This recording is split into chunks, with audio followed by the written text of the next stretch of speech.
In the midst of a serene and tranquil forest, a child was born under the shade of a sal tree. This wasn't just any child, but a prince named Siddhartha Gautama, who would later be known as Buddha. Born into a life of luxury in the foothills of the Himalayas, young Siddhartha was destined to be a great king, according to the prophecy of a holy sage. However, destiny had other plans. In his early years, Siddhartha was confined within the palace walls, shielded from the harsh realities of the outside world. His father, King Suddhodana, fearing the prophecy of the sage, made sure Siddhartha was immersed in a world of pleasure and luxury. However, as he grew older, curiosity sparked within him, leading him to venture outside the palace walls. On a series of trips outside his royal domain, Siddhartha encountered the four sights: an old man, a sick person, a dead body, and a meditating monk.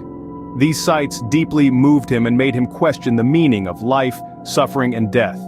The realization of the impermanence of pleasure and the inevitability of suffering led Siddhartha to renounce his royal life at the age of 29. For the next 6 years, Siddhartha wandered as an ascetic in search of enlightenment. He practiced severe penances and meditations, yet he was far from attaining the truth he sought. One day, while meditating under the Bodhi tree, Siddhartha found the answer in the middle way, a path of moderation away from the extremes of self-indulgence and self-mortification.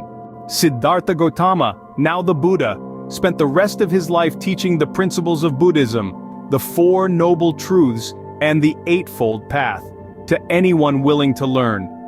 His teachings spread far and wide, guiding countless individuals towards a path of peace and enlightenment. Now let's reflect on the relevance of Buddha's teachings in today's context.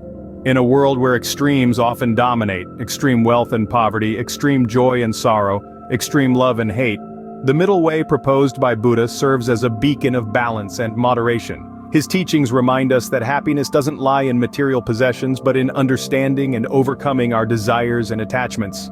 Buddha's philosophy of compassion and non-violence also holds a mirror to our strife-torn world, encouraging us to cultivate empathy and understanding towards others. The principles of Buddhism, if applied, can guide us towards a more peaceful and harmonious existence, not just with others but also with our own selves. So, as we navigate through the complexities of our modern lives, let's remember the life and teachings of Buddha. A journey from a sheltered prince to an enlightened being, a journey from ignorance to wisdom. His story serves as a timeless reminder that inner peace and enlightenment are within our reach, if only we choose to seek them.